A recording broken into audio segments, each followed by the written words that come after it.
My name is Joe Owen. I'm an expert on leadership. I write about it, I talk about it, and I even do it. In this programme, I'm going to help a head teacher with the sort of leadership challenge many schools face. Corby Community College was created to replace two failing schools, but soon ended up in special measures itself. Head teacher Pamela Hutchinson was brought in to sort things out. She and the school have made great progress, but now they face an even bigger challenge. The college is going to be shut down and replaced by a brand new city academy. This could be tough. Her staff have been through big change before. Morale dropped, stress rose, and no one wants to see history repeat itself. People are starting to get nervous. You get a lot of rumours. You'll always get a certain percentage of people that are very, very worried about it. Nobody from the head down knows whether they've got a job in the academy or not. This is where we find out what happens when Planet Business and Planet Education collide.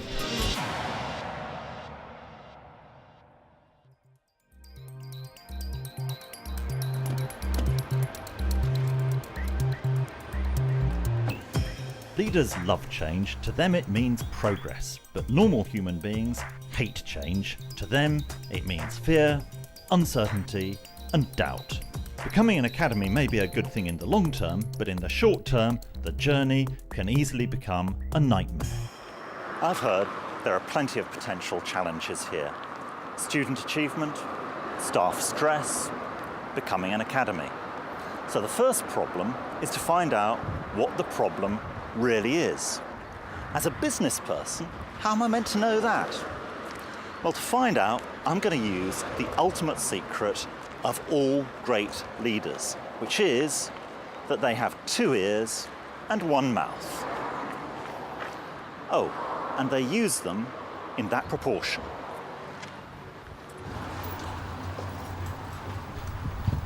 Welcome to Corby Community College. Thank you very much for inviting me. Come along to my office. Please, yeah. So, why do you want to become an academy? Well, there are a number of reasons for that. If the government decides that there's going to be an academy, then there's going to be an academy. And you can either have things done to you, in my view, or you can become an active participant in it. But the hard part is the part that comes now, where we have to look at the staffing for the academy. And how are the staff reacting to this? The staff have reacted very positively, but there still is that gap between the staffing structure at Corby Community College and the staffing structure and needs of the academy. What's the nature of that? Right. Gap? There will be interviews, and I don't know yet exactly what posts will be interviewed for or what that procedure will take. And one of the things for us is that as a leadership team, we're used to having charge of what happens in our school. This is out with our control because it's the sponsors who have responsibility for that. Have you been appointed as the head teacher for the academy? So you don't know yourself what your position will be? The appointment of the head teacher will be made, or the principal will be made September, October of this coming term. I'm just thinking about this from a business perspective, where none of you know whether you're going to have any jobs or not. You don't know, you're not going to have control over the ethos, over the culture. I mean, this, if it was a business, would be a recipe for mass stress. Now, it may be that all teachers are adrenaline junkies and love this stuff. So, what's going on here? Are they actually enjoying this, or are they sort of going, or is there actually some private pain going on here as well? No, I think undoubtedly there's private pain, which is why we're anxious to bring that to the fore, to look at honestly how we can support that and move it forward.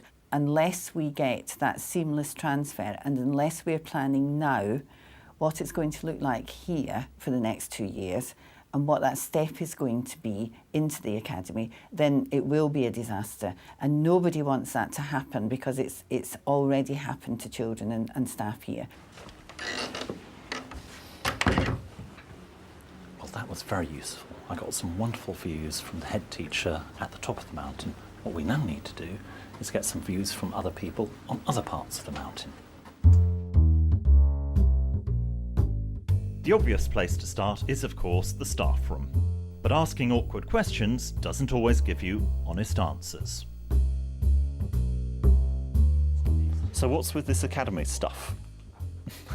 He says subtly, cutting to the chase. You're leaving in 3 weeks, that's easy. You probably shouldn't be talking to us, should you, really? Oh, good. That's right, then. Please don't show this to the headmistress. Oh, sorry. Are you, looking forward to it? It's going to be a fantastic opportunity for the children. I want to hear the truth now. I couldn't possibly comment. It's like moving house. Yeah. You know, you don't expect everything to be hunky-dory straight away. You've got to, oh, I don't like the settee there, let's put it there instead. Are you, looking forward to it? I am, yes. The transition, I think. Well, we have to sort it out, but Okay. I've obviously hit a nerve, but to get anyone to really open up, I need to see them on their own. Is this going to be fresh start all over again, or is it going to be different? How do you see that? I'll be really, really honest with you. I don't know an awful lot about academies. I mean, we've been told, yes, the school's become an academy, blah-de-blah, but a lot of members of staff, and I have to say, including me, you know, are of the belief that if it's best for the students, then that's fine. I think it's the next positive step for the school, to be honest. I think the school's got to move on. We're getting bigger, the town's getting bigger. The school needs to develop and the town needs to develop. To me, I don't really know what my role is going to be, actually. Will they need me? We don't have that much information. We're still at the early stages, and it's sort of you get a lot of rumours. At the end of the day, it's just job security, knowing that once this school closes, will we all be guaranteed a job to move up to? So that's the only thing I'm really worried about. People are starting to get nervous. Do any members of staff know whether they'll have jobs in the academy at this point? That's something I'm not really quite sure about. Nobody from the head down knows whether they've got a job in the academy or not.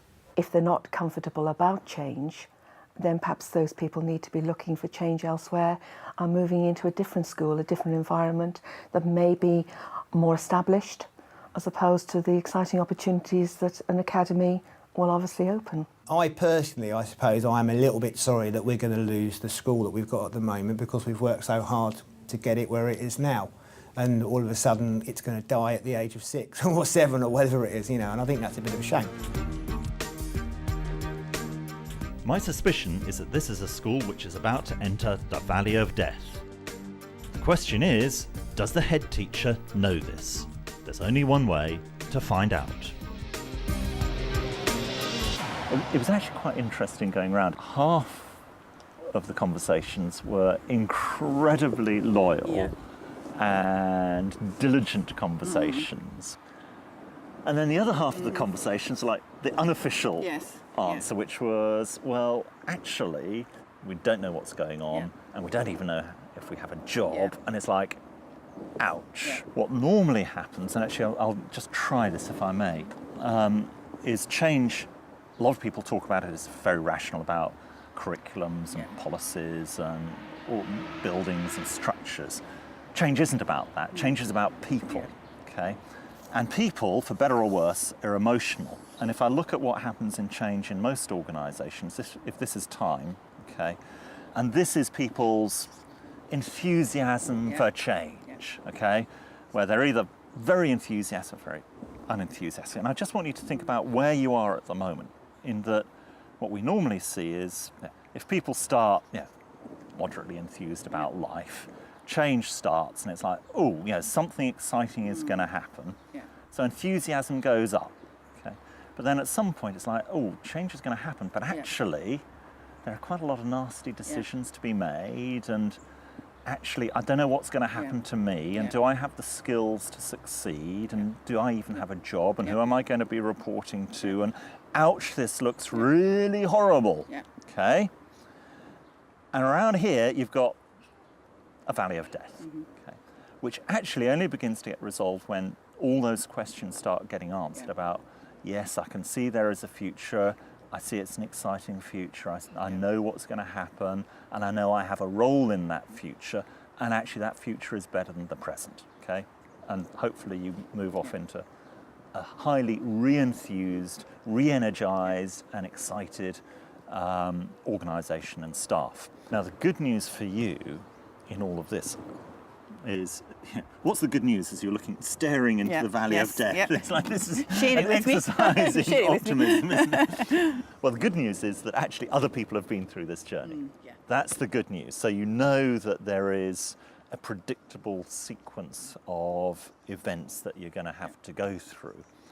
And other people have made mistakes on that journey, and other people have actually found more successful paths through that journey. And I guess the question is, would you like to see some of those people who have been through that journey? Absolutely. Okay. And actually, you're not in the valley of death until you go home one evening and you just go, this is the worst I have ever seen. Right? When you just go, I cannot believe it is so bad. Then you're in the valley of death, and actually that's the cathartic moment. That's the cathartic moment for you and the staff. So don't look forward to it, but just recognise it when you get there. Pamela is setting out on a tough journey. Leading any organisation through such massive change involves a lot of communication. But she's not the first person to face this sort of challenge. It will help Pamela greatly to meet someone who's been through a similar change journey. Sarah Talbot-Williams successfully led her team through a valley of death when charities Click and Sargent decided to merge. They created one organisation to support children with cancer and their families all over the UK. I'm taking Pamela to their London office to meet Sarah and to find out how she and her team made it through the valley of death. Nice to meet you. Welcome to Click Sargent. Thank you very much. Good to see you again. Good to see you, Jim. Right. Come this way. I think the absolute core to the merger was that Click and Sargent both provided services to families. So there were business reasons, but the real reason that made everyone all the way through the merger, you kept reminding them again and again and again, it was that kind of compelling argument that actually this was for the families and for the young people, for the children. And how did you manage during that time not to lose your best people?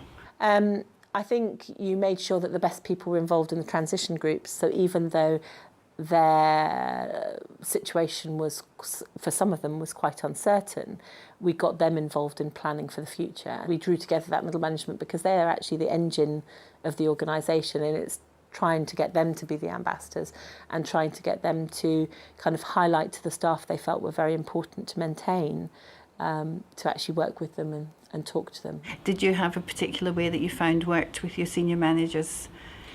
I think it was terribly difficult because the one area where you knew there were two people for one job was amongst the senior managers. I think the best thing that happened was that it was dealt with very quickly, and if anything was dealt with quickly, nothing could go on until you knew who was going to be the director of services or who was going to be the director of fundraising. But we had a lot of different issues. There's two large groups of staff. There was Click versus Sargent, and there was also kind of fundraising versus services, which is a natural charity thing. I'd just be interested a bit more to explore those tensions, and I'm thinking about things you mentioned about the leadership team and quick appointments and so forth, and whether in fact your chief exec was from one of those two existing organisations. It was a very difficult situation to have a merger of equals. It was painful. We now have a new chief executive and we now have a new chairman, and I think that starts the sense of the new, and so we've kind of been through that change and then moving on to the new. And I just wondered if there were some examples of things where you felt you got it right and things where you felt in retrospect actually we should just have done that or we shouldn't have done that. I think most probably there are times when you don't bite the bullet on personnel issues sometimes, and there'll be certain staff that it might have been easier to have gone for a different, potentially a leaner answer to a certain department or a certain situation. You've given some hints already, but how did people actually get to talk about and resolve? Well, I think there are a number. I mean, most issues actually come up through the staff room. They come up through the informal ways. If people don't want to hear the message, then they don't think the communication is good, and it's an inevitable thing. But you've got to keep reiterating things, and I think repetition is not a bad thing, it's actually a very good thing. And you just say it in slightly different ways, but you just keep on repeating. I was actually picking out four themes. One is you were creating a compelling vision about why this change is important and relevant, in particular for the children. Secondly, I think you were trying to resolve the uncertainty that people always feel in a situation like this by trying to make as many decisions as quickly and as clearly as possible. And third, you're trying to give people a sense of control over their own destiny.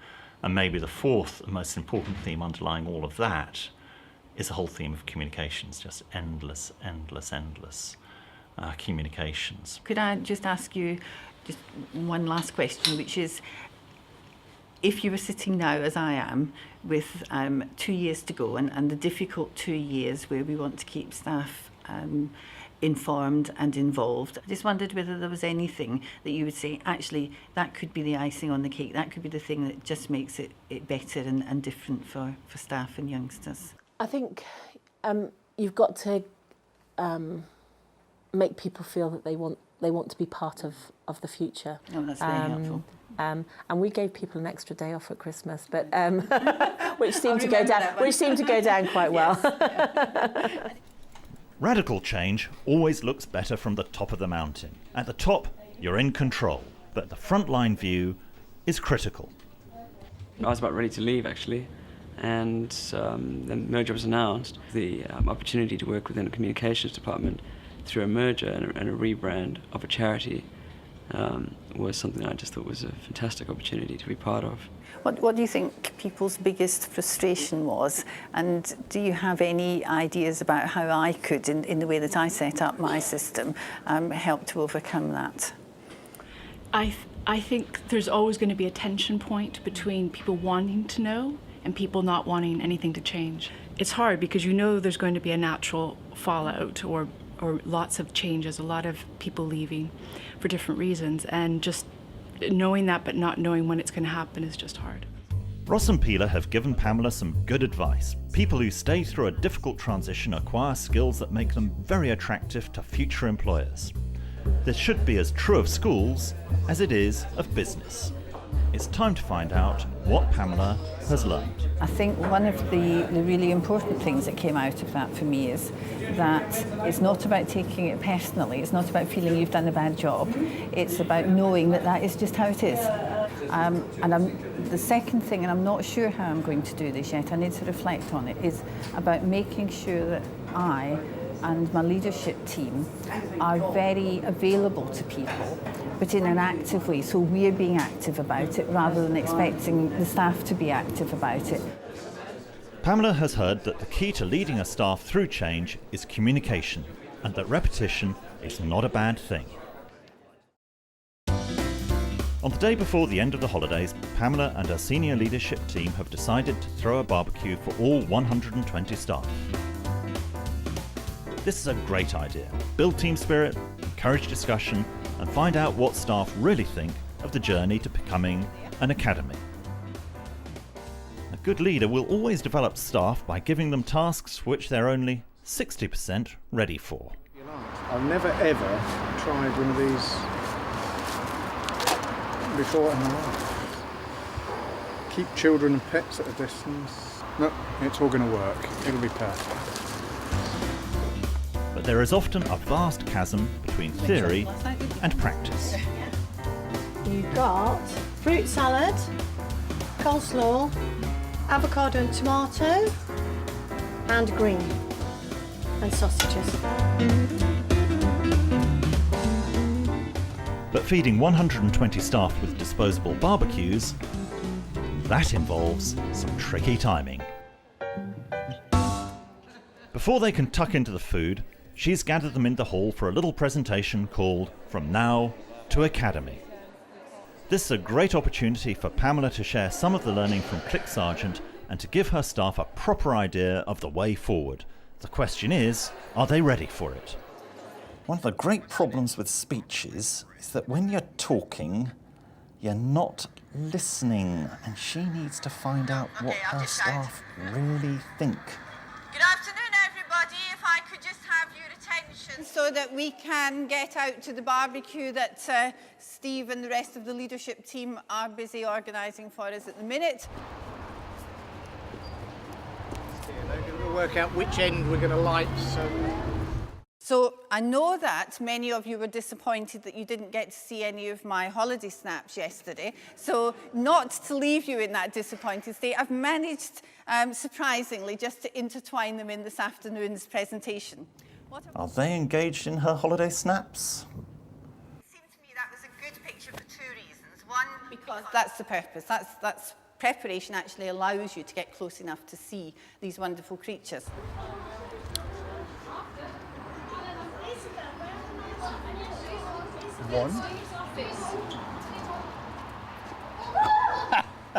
I think, and I think we would all recognise it, that this is a real process of self-discovery. It gives us the opportunity of deciding whether actually this particular direction is the direction that we want to go in.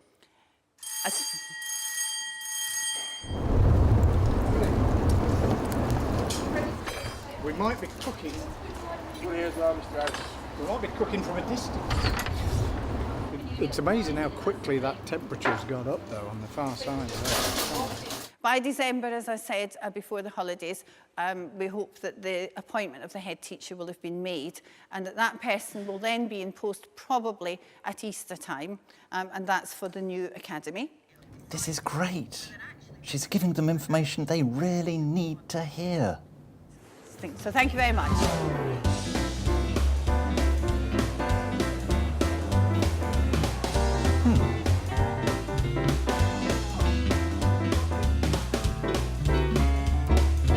Right, guys, loads of sausages going. Mr. Ellis tells me that's what they are. Sausages over there somewhere.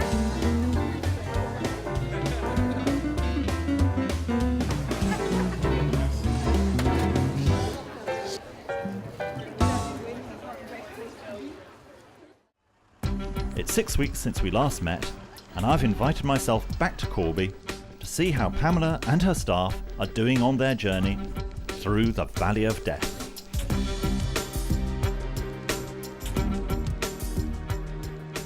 Let's start with the really important stuff.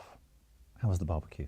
The barbecue was excellent. It turned out to be a really good start to the school year. And what happened to the tables? Well, the barbecues were a little hotter than we had anticipated, so despite the fact that we had put boards between them and the tables, the heat of the barbecue still managed to melt the tables. So this is the Corby's answer to the Viking funeral, is it? It is, absolutely, yes. The Viking barbecue burned the tables at the same time. What's the mood amongst the staff? So far, everybody wants to be involved in what's happening and certainly in the preparation and so forth. If there's anything out there to know, they know it, even if it's incomplete. Where are staff on that roller coaster at the moment, do you think? To recognise that going down into the depth is part of the process was very helpful to us. But what we also recognised was that we might all be in the depths at different times.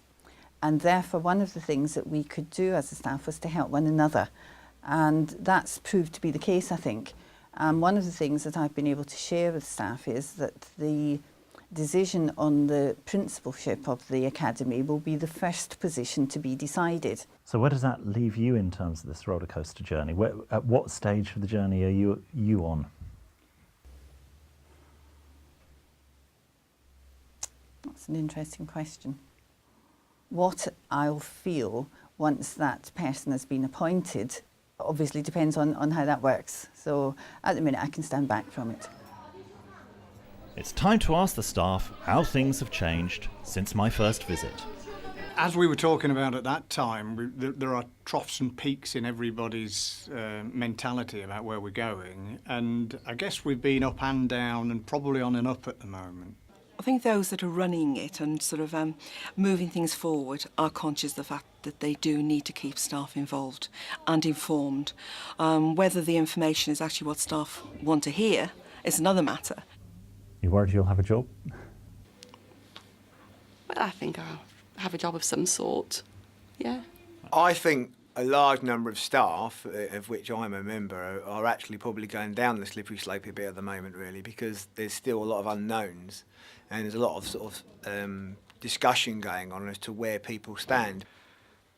It's misty in my crystal ball. I'm still, you know, there are days when there's a clarity and the mist clears and I can see where I'm going, but there are other days when it all fogs up again. For Pamela and her staff, the journey to the academy is going to be stressful, especially when their jobs may be on the line. There's no easy way out. She needs to reduce uncertainty, create clarity, make decisions, and give staff some control over events, if possible. Joel came in and he talked to staff at the very beginning, and what he was able to articulate was what we were all feeling.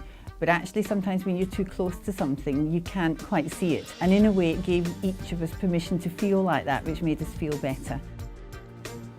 Pamela is about to enter the Valley of Death. Many people give up at this point, and that's disaster. It's only in the Valley of Death that people really engage, really change, and really make progress towards the green pastures beyond. Good leaders don't avoid the Valley of Death, they take their teams through it. Leadership takes courage.